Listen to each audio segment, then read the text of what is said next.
विराम आत्मा मंगळ ग्रह प्रणाम करतोय, आशीर्वाद द्या. आशीर्वाद हा मी शब्द आपल्या मुखातून मंगळदेव कारण समजू शकेल का? वास्तविकरित्या तुम्हाला जाण व्हायला हवी होती. शिवशंकर काला पण या शिवशंकराला यायला भाग कोणी पाडला असेल तर फक्त तुम्ही. हो, असं का? या क्षणी तुमच्या हातून घडणारी कृती, ही कृती कदाचित तुम्हाला मान्य असेल पण आम्हाला जाणून घ्यायचं आहे. काय असा नाही, काय असा अपराध संप्रच्या परिस्थितीत या शनिदेवाने आपल्या बाबतीत घडविला. म्हणून भक्ती कार्यात भक्ती तदात्म असणाऱ्या शनिदेवाला भक्तीपासून वंचित करतात. कारण काय लागणार? आपण आदि पुरुष आहात, मी तर तुमचाच अंश आहे. तेव्हा या विश्वाच्या पाठीवर उज्जैन क्षेत्राच्या ठिकाणी जे महाकालेश्वर लिंग होतं, या महाकालेश्वर लिंगाच्या बाजूला सांप्रतच्या परिस्थितीत मंगळेश्वर लिंगाची प्रस्थापना झालेली आहे. ती कुणामुळं? तर या मंगळ ग्रहामुळं. मंगळ ग्रह आजपर्यंत अनितीच्या मार्गाने गेला नाही. मंगळ ग्रह आजपर्यंत अविचाराने वागलेला नाही. म्हणून महाकालाच्या बाजूला मंगळेश्वर लिंग हे तसंच सतेज राहिलं. तुमच्या प्रश्नाचं उत्तर जर द्यायचं झालं तर शिवशंभू महादेव आपण बोलून मोकळे झाला. काय शनिदेवतेचा अपराध आहे म्हणून त्यांच्या जीवनाला हलकल्लोळ हा मंगळ ग्रह निर्माण करण्यासाठी पावलं उचलतोय. भक्ती ते करतायत याबद्दल माझं दुमत नाही. पण तुमच्या प्रश्नाचं उत्तर जर एका वाक्यात द्यायचं झालं तर त्यांच्या भक्तीत स्वार्थ आहे. तो स्वार्थ मला मान्य नाही म्हणून मी पावलं उचलतोय. वापस मंगळदेव, भक्ती स्वार्थ आहे, परमार्थ आहे की आणखीन काय आहे याची जाणीव आम्ही करून देतोय. पण लक्षात ठेवा, शिवशंकराच्या बाजूला तुम्ही मंगळेश्वर, मंगळेश्वर म्हणजे तुम्ही नव्हे हो, मी तो. लक्षात ठेवा, कारण तुम्ही माझी भक्ती करीत असताना शिवलिंगाची स्थापना केली. तुम्ही केलेल्या भक्तीला अनुसरून मंगलेश्वर हे नाव मिळालं त्या शिवपिंडिकेला आणि या महाकालेश्वरानं तुम्हाला स्थान दिलं. पण एक गोष्ट ध्यानी ठेवा, काळाचा प्रवाह कुणाला रोखता येत नाही, त्याच्यावर अधिराज्य कुणाला गाजविता येत नाही. तो जसा नाचेल तसा ध्वनी निर्माण करतो. सारे जण त्याच्या पायातले घुंगरू आहे.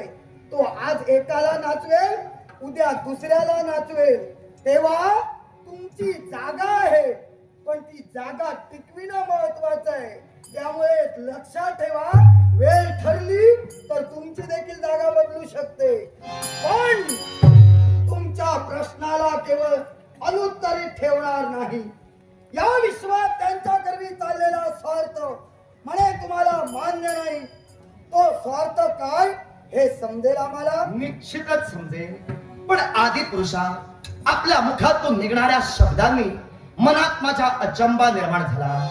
विश्वाच्या पाठीवर काळ आणि वेळ याच्यावर कुणालाही अधिपत्य गाजवता येत नाही आणि यापुढेही काळावर कुणी अधिपत्य गाजवू शकणार नाही. आपण आदि पुरुष आहात. या विश्वाच्या पाठीवर अशी कुठली गोष्ट नाही जी तुमच्यासाठी कठीण आहे. आपण बोलून मोकळे झाला.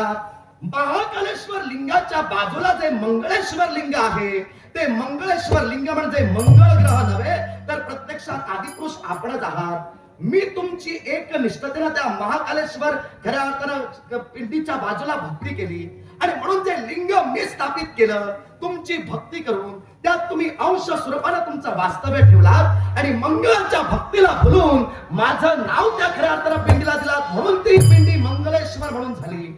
मग जर माझ्यासाठी तुम्ही खऱ्या अर्थानं महाकालेश्वर लिंगाला मंगळेश्वर लिंग सुद्धा यांचं समीकरण जोडू शकता तर आता मला तुमच्या सहकार्याची गरज असताना तुम्ही माझ्या विरोधात उभे राहून भाष्य करताय. याला कारण शनिदेव ठरतोय. अर्थात मी तरी म्हणेन शनिदेव माझ्या नजरेत दोषी आहे. त्याच्या भक्तीत स्वार्थ आहे. तो स्वार्थ कसा हे सुद्धा मी तुम्हाला पटवून द्यायचा प्रयत्न केला. विश्वात नवग्रह आहेत. नवग्रहांनी खऱ्या अर्थानं आपापलं स्थान या विश्वात सर्वश्रेष्ठ पदावर देऊन ठेवण्याचा प्रयत्न केला आहे. ग्रह पदावर जे जे ग्रह खऱ्या अर्थानं आरूढ झाले त्यांनी काहीतरी या विश्वात सर्वश्रेष्ठ असं कार्य घडविलं, म्हणूनच त्यांना ग्रहपद प्राप्त झालं. मी सेनापती पद घरातल्या ग्रहमंडळात भूषवतोय, अर्थात मी पराक्रमाचा कारक आहे. हे माझं श्रेष्ठत्व ज्यावेळी मी तुम्हाला पटवून दिलं त्यावेळी तुम्ही मला सेनापती पद दिला. शनी देवतेंना न्यायाची देवता म्हणून ओळखली गेली. शनी देवतेने या विश्वाच्या पाठीवर असं काहीतरी कृत्य घडविलं, म्हणून ते त्या पदावर जाऊन पोहोचले. मग प्रत्येक ग्रह आपल्या कार्याशी निगडित आहे.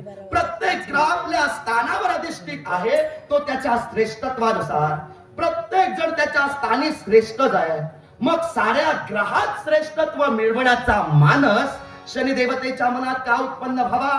मंगळ ग्रह वाद फक्त श्रेष्ठत्वाचा मनाशी धरून भक्तीपासून त्याला वंचित करण्यासाठी इथवर आलात. पहिली गोष्ट सांगतोय, तुम्ही जरा खूप पुढे गेलात, कारण न्यायाची देवता अजून शनिदेव झालेले नाही.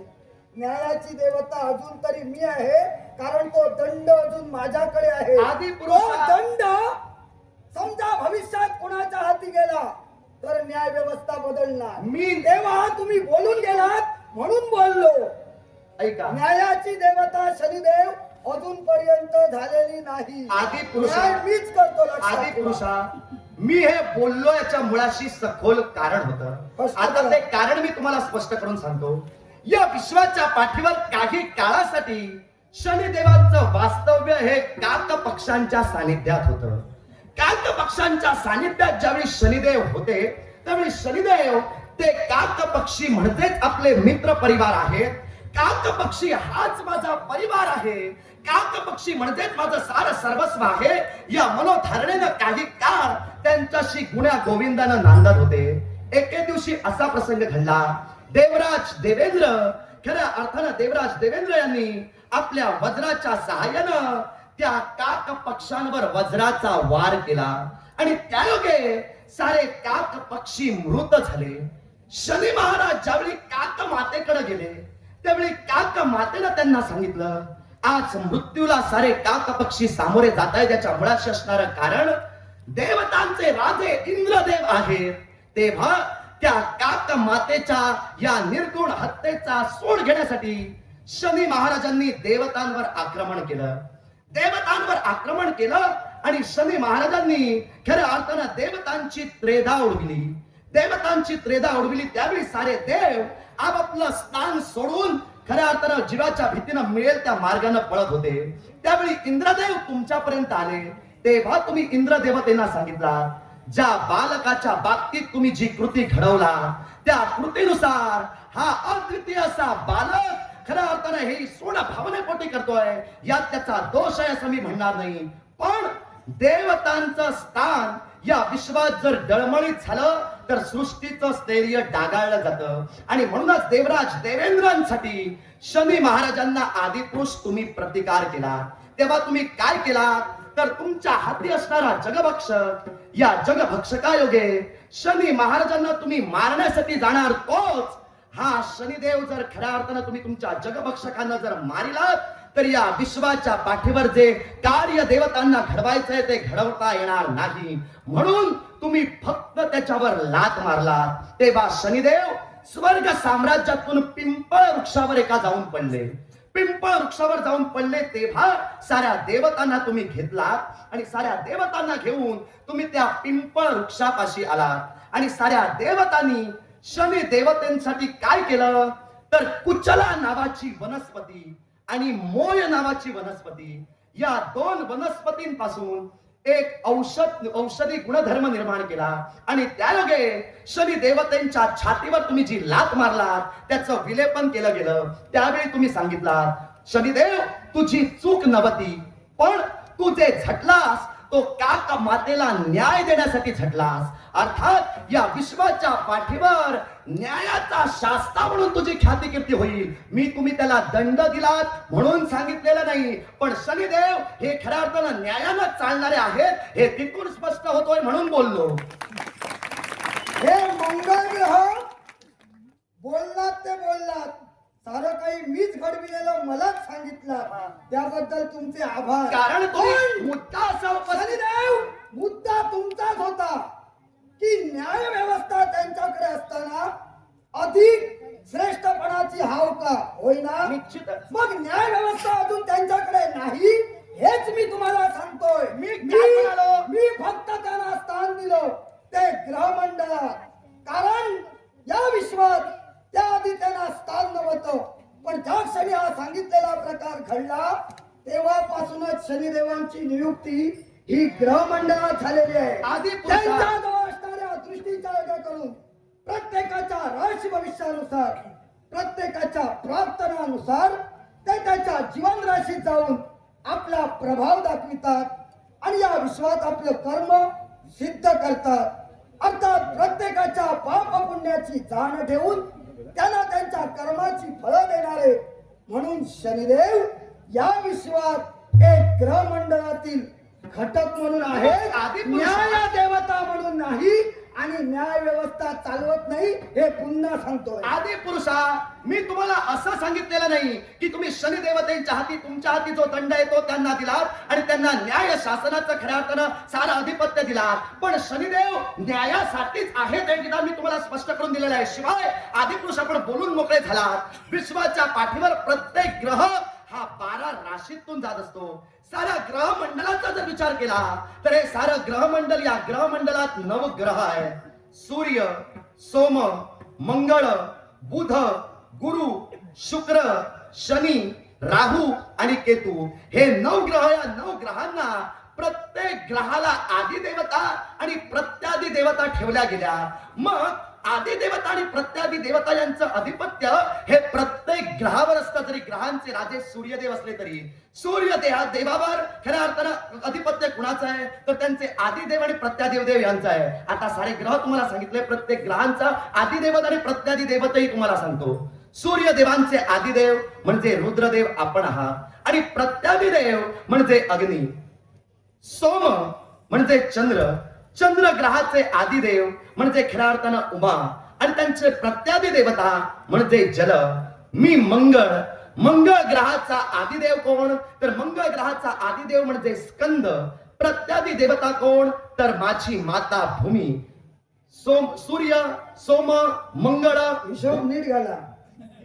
हिशोब चुकेल तर सर्व गणित बिघडेल. हिशोबाला जर चुकलो नाही, हिशोबच घालताय तुम्ही. ऐका. कारण हे सर्व इथं सांगण्याची गरज नाही. याला कारण आहे. इथं वाद निर्माण का होतोय हे सर्व सृष्टीला आधी माहीत झालेलं असताना हे बोलण्याची इथं गरज नाही. मी बोलत होतो. तुम्हाला जर का हे बोलायचं असतं, हा सुज्ञपणा या विश्वात आणायचा असता तर हा मार्ग स्वीकारला नसता. पहिली गोष्ट, हे बोलण्यासाठी हा प्रसंग नाही. प्रसंग एकच आहे. तुम्ही घडविण्यासाठी आलात शनिदेवांना भक्तीपासून वंचित करण्यासाठी आणि मी आलोय शनिदेव भक्ती करताय त्या भक्ती तत्वाचं रक्षण करण्यासाठी. आधी त्यावरच काय ते स्पष्टीकरण द्या. कुणाचे उपद्रव, कुणाची उपदेवता, कुणाचा रस काय, कुणाचा गुण काय, कुणाचं धान्य काय हे मला माहित नसल्यासारखं माझ्या समोर वक्तव्य करू मग नका. तुम्हाला जर ऐकायचं नाही, मी असं तुम्हाला सांगितलं नव्हतं. तुम्हाला माहित नाही म्हणून मी सांगतोय. तुम्ही तर आदिपुरुष आहात, आम्ही तुमच्या मग या समोर गोष्टीची दानज्ञ आहोत. ऐका, मी सांगत होतो याच्या मुळात असणारं कारण तुम्ही माझी बाजू चुकीची ठरवत होता. ती माझी बाजू मग सांगा. सत्याची आहे ते दाखवून देत होतो. तुम्ही ऐका. सांगितलं शनिदेव भक्ती करतायत, मग तू का खऱ्या व्यत्यय निर्माण करतो? याला कारण आहे. शनिदेवतेच्या भक्तीत स्वार्थ होता, तो मला मान्य नाही म्हणून मी प्रतिकार. मग जर का शनिदेवांच्या भक्ती तुम्हाला स्वार्थ दिसला होता तर तुम्ही न्याय व्यवस्थेबद्दल बोललात. आदिपुरुष मीच ना. मग काय यावंसं वाटलं नाही माझ्यापर्यंत? काय यावंसं वाटलं नाही 3 देवापर्यंत? आणि याची जाण करावीशी वाटली नाही? तुम्हाला व्यक्ती स्वातंत्र्य आहे भक्ती कार्यात खंड पाडण्याचा. कोणी दिलं? याला कारण आहे. कोणी? आदिपुरुषा, कारण नको. कोणी दिले अधिकार? तुमच्यापर्यंत मी यावं हे तुमचं मत झालं, पण तुमचं मत नाही, शास्त्र नियम आहे आणि धर्मबाह्य नाही. तर या विश्वाचा आदिपुरुष मला मानताय. 3 गुण तुमच्यापेक्षा श्रेष्ठ आहे. तर तुम्ही न्याय निवाडा करण्यासाठी आमच्यापर्यंत येऊन पोचायला होतं, ते पोचला नाहीत आणि व्यक्ती स्वातंत्र्यानं तुम्ही वाटेल ते घडवता आणि आम्ही आमच्या डोळ्यासमोर बघत राहायचं. कोण वाटलं तुम्हाला? तुमच्यापर्यंत मी आलो नाही याला कारण होतं आणि ते कारण सुद्धा मी तुम्हाला स्पष्ट करून सांगणार आहे. ते भाग तुम्ही सांग. ऐका, आधी कारण सांग. सांगतोय मग पुढे जा. कारणच सांगतोय. तुम्ही काय सांगितलं? तुमच्यापर्यंत मी यायला होतं, आलो नाही याला सबळ कारण आहे. काय ज्ञात आहे मी पराक्रमाचा कारक देव. जर तुम्ही म्हणत असाल की शनिदेव खऱ्या अर्थानं प्रत्येकाच्या राशीत प्रवेश करतात आणि प्रत्येकाच्या राशीत प्रवेश करून शनिदेव ही शनीची साडेसाती प्रत्येकाच्या जीवनात निर्माण करतात, तर मी सुद्धा मंगळाचा जो दोष आहे तो प्रत्येकाच्या खऱ्या अर्थानं जीवनात राशीत आणि त्याच्या राशीतील स्थानात प्रवेश करून निर्माण करण्याचा प्रयत्न करतोय.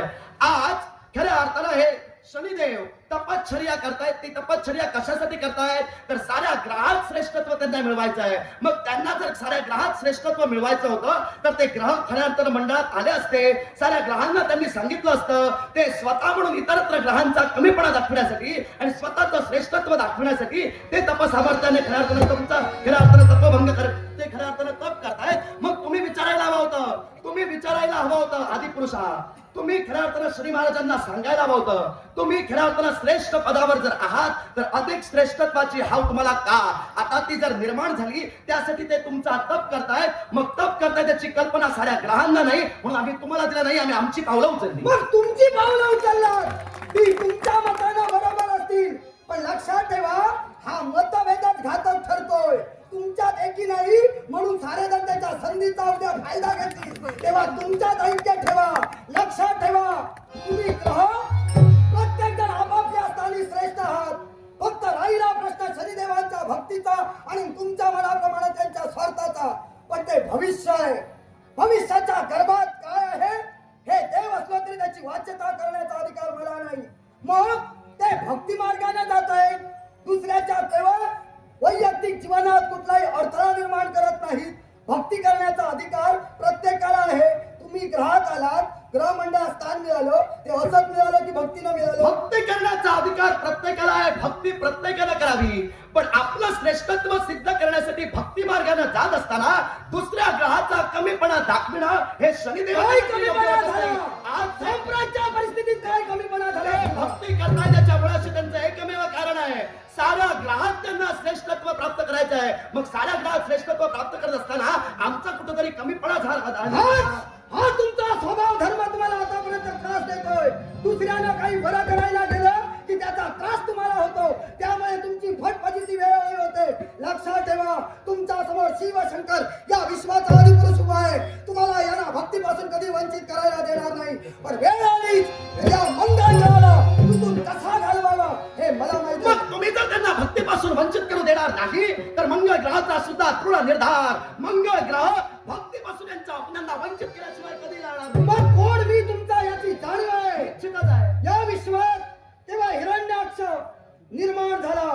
त्या हिरण्याक्षाचा शेवट करून परत असताना हिरण्याक्ष कन्या विकेशी हिनं केवळ आमचं स्वरूप पाहिलं आणि या विश्वात केवळ आमच्या समोर संग करण्याचा प्रयत्न चालविला होता.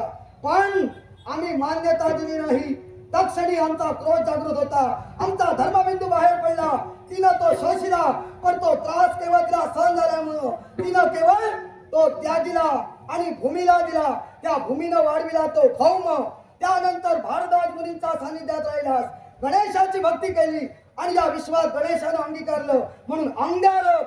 पण लक्षात ठेव तू मंगळ आहेस. दुसऱ्याच्या जीवनात मंगल करायचं सोडून अमंगल करत असशील. म्हणूनच मी म्हणतो तुम्ही पुत्राच्या बाजूने उभं राहा.